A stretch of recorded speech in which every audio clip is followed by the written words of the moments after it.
Welcome to Creative Soul Life and episode 11, The Calm Before the Storm. Most of you know I live here in Florida near Tampa Bay, and we recently just got hit with not one, but two hurricanes, Hurricane Helene and then Hurricane Milton. We didn't have a lot of damage from Helene. We had the prep for it, but just some yard waste and debris kind of thing, no flooding. But Hurricane Milton did a little bit more. We lost some fence, had neighbor's tree come down in our yard, had a lot of cleanup. So fortunately, nothing severe, nothing life-altering. We were just out of power a few days. We were very thankful that this did not hit us very hard. What it did throw me off with was the rest of my life. I'm a little bit behind in getting these next episodes out, but life happens, hurricanes happen, it's what it is. But one thing I have noticed, I've been living here in Florida for about 5 years. We've had at least one hurricane, if not two, or hurricane and tropical storm every year that I've lived here. And it's been interesting to see how these develop and getting ready for them. And the one thing that I have noticed for each storm is that it is always beautiful the few days preceding the storm. In fact, when I lived over on the Barrier Islands, I would always make a point of taking a walk somewhere between 16 to 24 hours before the storm because the Gulf was beautiful and calm. The sky was calm. It was beautiful. That whole concept of the calm before the storm is really accurate. So that's what I want to talk about today, that calm before the storm. And the storm I'm talking about are the upcoming holidays. I'm recording this episode towards the end of October, and this kind of starts what's traditionally known as the holiday season here in the United States. Kind of gets ramped up with Halloween, and then you plunge right into Thanksgiving, and then whatever December celebration your faith or family follows. But the entire thing is kind of this season of non-routine events, all kinds of things that are going on that are not part of our daily lives. And it can feel like a storm. And we're in that little window right beforehand where there's some calm, hopefully, unless you live in certain parts of Florida or Western North Carolina right now. But for the majority of people, you're in that small window of calm before the storm of the holidays. If this is the storm that's coming up in your life, let's do like we get ready here in Florida and do a little prep for it.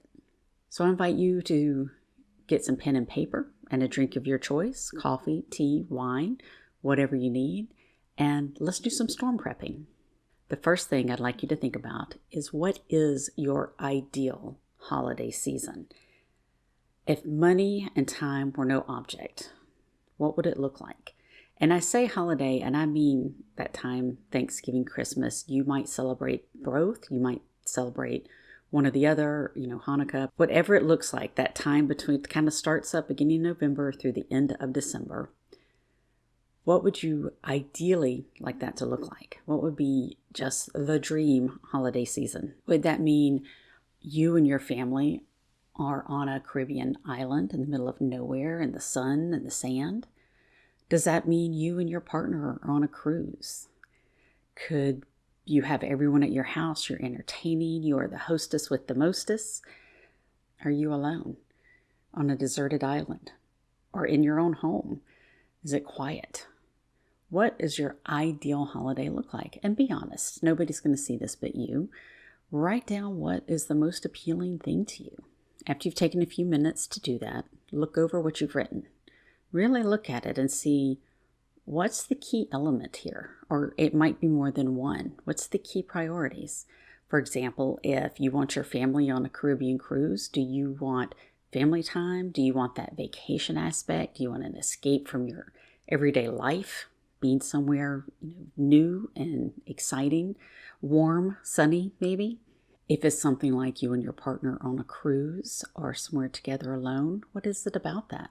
Do you feel like you need some quality time with your partner? Are you wanting the lack of responsibility that comes with something like that kind of cruise or vacation or away from normal responsibilities of the holidays? If your dream is to have everyone in your home and it's happy and jolly and food everywhere, Do you like to entertain? Is that your thing? Is that taking care of everybody, having your family together, maybe having grown children back at home? Having control, knowing what's going to be on the table, knowing what time things are going to be done, knowing where you're going to sleep at night and which bed it's in. Is that important? If you're alone on a deserted island, do you just need a break? Do you need to escape? Do you just need some peace and quiet? Is it possibly the upcoming dread of everything that's going to be going on? So look through these, see if you can pick the key element or the top 2 to 3 elements that stand out to you, that would make them the most meaningful and fulfilling to you. Just to you. Don't worry about what anybody's thinking about this. Again, try and figure out what it is you feel like you need out of the upcoming holidays and what you value. Next, I would like you to make a list. And this is key for any kind of storm prepping, hurricane prepping, anything, holiday prepping. You need some list. Get a list of all the expectations for you coming up. Societal expectations. What kind of parties are there? What kind of kids events? What kind of neighbor events? Is your neighborhood one of those that everybody's expected to have their lights out and up at a certain time? Do you have, volunteer parties to go to, organizational parties? What are all the events that's outside your family that there's some sort of expectation or desire? And that doesn't have to be what something else is wanting of you. It's something that maybe you want to do. Maybe you love the PTA party, and you're looking forward to it. But get a list of all of them, all of those expectations that's outside of your family, that's part of your society, your neighborhood, your peer group, your work group, that type of thing. Next, make a list of all your family expectations and events. Everything from traditions you usually follow, visitors you're expecting, travel you're expecting, gifts you're expected to buy, gift lists you're expected to give. That's hard sometimes, trying to come up with lists for other people. What are the things that you normally do throughout the holidays? Get that all on a list. Next, what are your personal expectations? What are your duties during the holidays? Do you do all the holiday shopping? Do you do the cooking? Are you the coordinator? Do you have a holiday cards you send out? Are you the one managing everybody's travel or schedules? Are you a room mom at your kid's school and you're coordinating a party? Are you coordinating an office party? What is it that you personally, I know that kind of bridges that line into societal and family, but what specifically is expected of you? What is your to-do list that you're not just have to go to and attend, but you're personally going to have to do, like buying the gifts for these things? So get that listed out. So if you haven't decided to go crawl in your bed and pull the covers up by now, after all these lists, what I'd like you to do is look through these and see which ones fit into your 1, 2, 3 key priorities for a holiday. And you can kind of make this in a chart. You can scribble in the margins, whatever you need. Maybe get a couple of different cover pens. Like if you have 3 priorities, get 3 different pens or highlighters and circle each one that meets that. For example, if perhaps one of your key priorities is control and you host Thanksgiving dinner, you can highlight that because that fits in the parameter of what's an ideal holiday for you. So go through all of those expectations, all of those to-dos, and see which ones match what your ideal is, or at least cover 1, 2, or 3 as much as possible. Okay, so now what's left? Is there anything on that list that doesn't fit in to your ideal at all, that got no colors, tick marks, circles, dots, however you were doing it? Is there something on there that even just looking at it, now that you've done this exercise, you've gone through, thought about priorities, and you're looking at this thing that's got nothing, and you already kind of feel that little bit of dread in the back that you've got to do this or you're expected to do this? Is that something you can let go? Is that something that can be left behind? I want to bring this analogy back to the storm prep and give you an example of what happened to my husband and I. When we very first moved to Florida and out on the Barrier Islands, and we knew we would end up having to evacuate sooner rather than later. I think we weathered 1 or 2 storms before our first mandatory evacuation came about. And we are list people, both of us. Spreadsheets, list, we've got it. So we made this very careful list of what would happen if we had to evacuate. What would we take with us? What in our house would we pack up? What are the things that we would pack in the car? And knowing that we actually had 2 lists. One was a normal evacuation, and another was like Milton that came up that could have been catastrophic, that we might not come back to a home. And so we had these careful plans, these careful lists, everything written out, what we would take. And I'm an artist, so I had which paintings that I wanted to make sure I had with me. And we would take both our cars and what we would have in each car, and, scrapbooks and mementos and especially paintings. We were going to have one car just full of my paintings. Our first mandatory evacuation was in 2022 with Hurricane Ian. It was projected to hit actually to the north of us up in the Panhandle, but there was a possibility it would go inland. So we did our normal prep. We had our jugs of water full everywhere. We had flashlights on the standby, candles. We did the things to get ready, thinking we weren't going to have to evacuate because it was going north. Well, the path shifted, and all of a sudden we got a mandatory evacuation. And it was like a little more than 24 hours before the storm was supposed to hit. So we didn't panic. We had our list. We looked at our list and realized we were not going to be separated. We were not taking 2 separate cars. We were going to be together during this. And so that list went out the window. We packed our clothes. I grabbed just a couple of scrapbooks that are very, very precious to me, and a few important papers. Although we got to looking at the list and realized most of those important papers were online. So we grabbed clothes and toiletries and headed out the door in one car together so we could be together during this. And it's kind of hilarious. We even forgot the water. So we evacuated to Orlando. The storm shifted again and was projected to come through Orlando. And we finally found some really expensive water at a drugstore because we had left all those lovely jugs of water sitting on our counter at our home. So the point of this story is we have all these lists. We have all these things, these expectations that we're putting on ourselves. But when it comes down to it, what's the most important? For my husband and I, all of a sudden the belongings weren't important anymore. What was important was we were together during this. So we gave up all the room of a second vehicle, climbed in the car together, and took off for the evacuation. What's the most important for you? Look at all these lists. Is there things that just truly aren't that important and can be left off? Go ahead and plan for it now. When you're not underslept, overworked, stressed out of routine, already doing so many things, it's what's one more thing on my plate. Go ahead now and decide, this is the year that you're going to skip that cringy holiday party or the obnoxious drunk neighborhood party. Whatever it is, whatever that dreaded thing on your list is, go ahead and cross it off.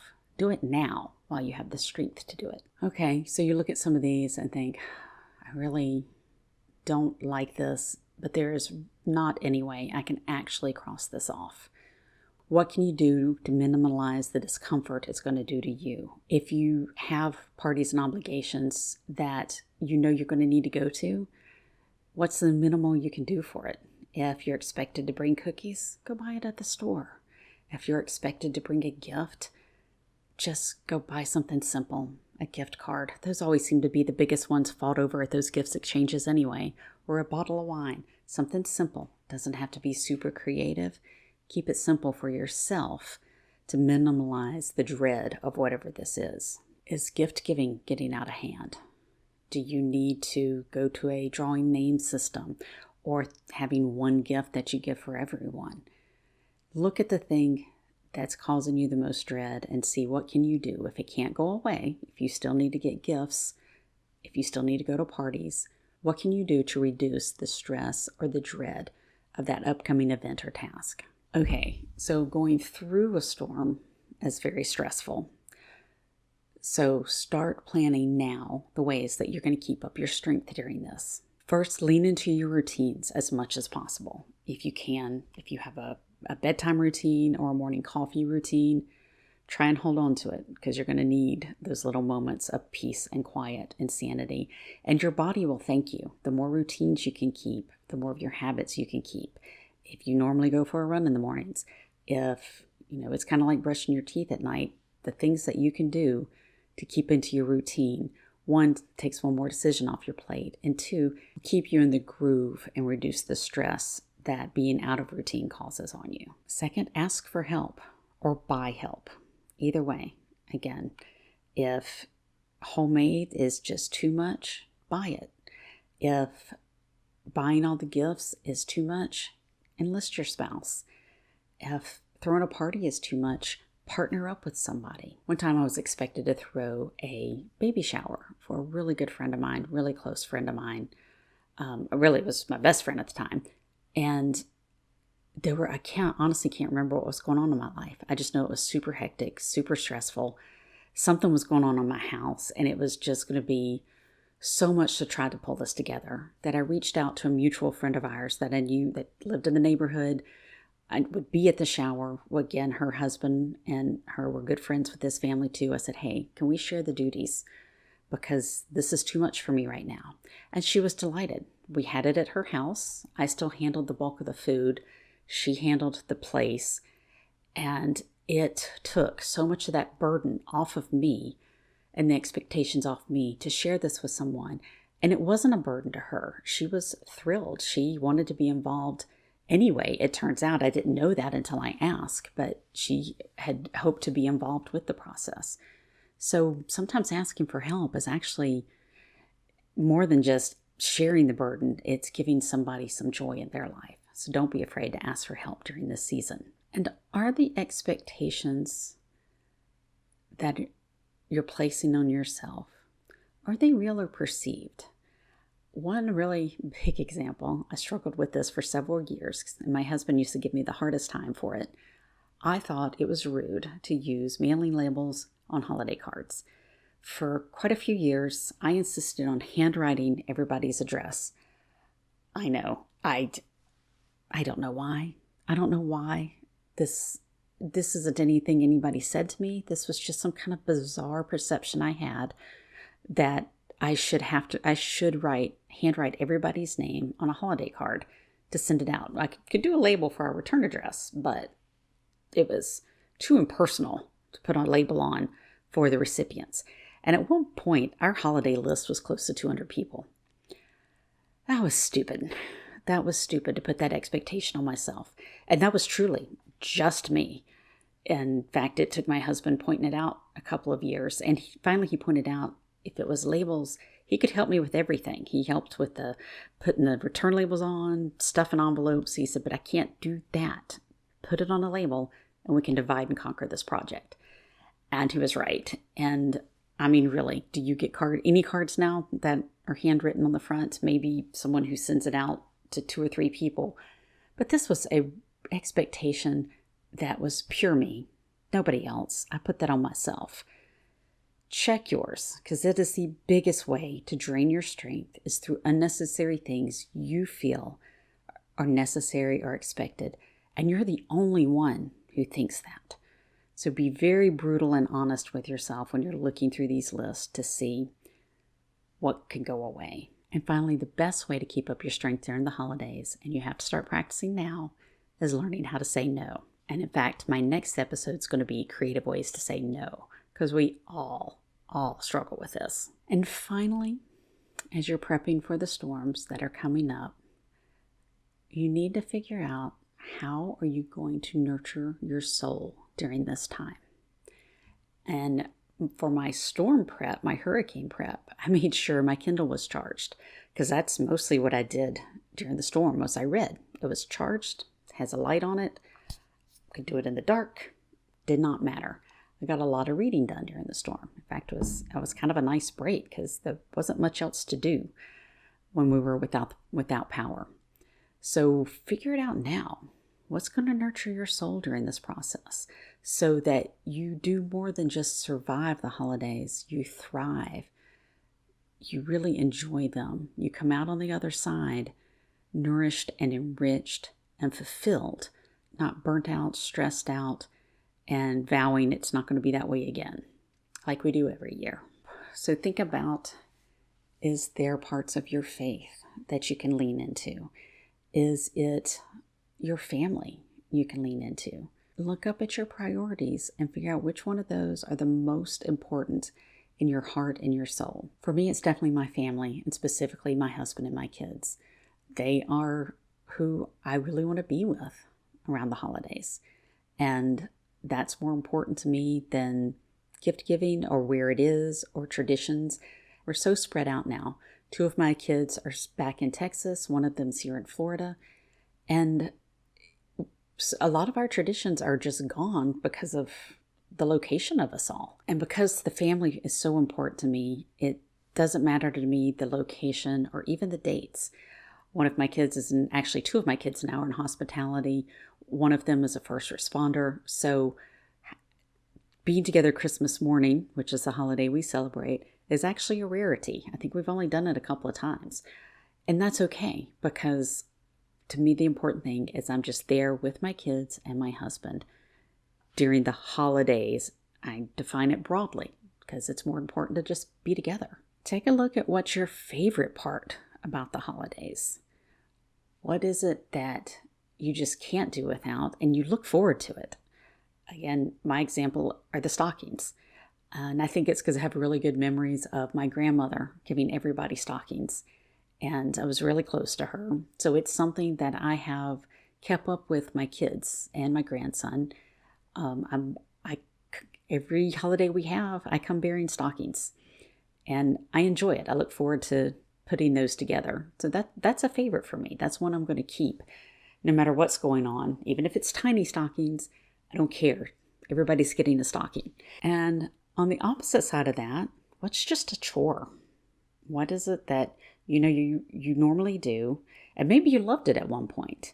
And now you're like, holiday cards is a good example.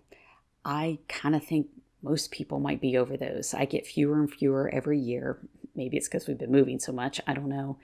But I even am starting to dread it in bed. I haven't sent out a holiday card, I think, in 2 years. And I used to do the whole family newsletter and everything. It's kind of nice because my family's so spread out and not everybody's on Facebook or Instagram, all the social media things. But sometimes it's just too much work. And that's okay.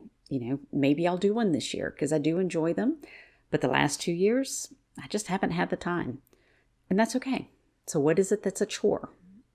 Stop it. Stop it 1 year and see how it feels. You may pick it back up another year. But take a look at that. What is something in the holidays that's just for you and it's not for anybody else? I love setting up an Advent wreath. I don't get to do it every year.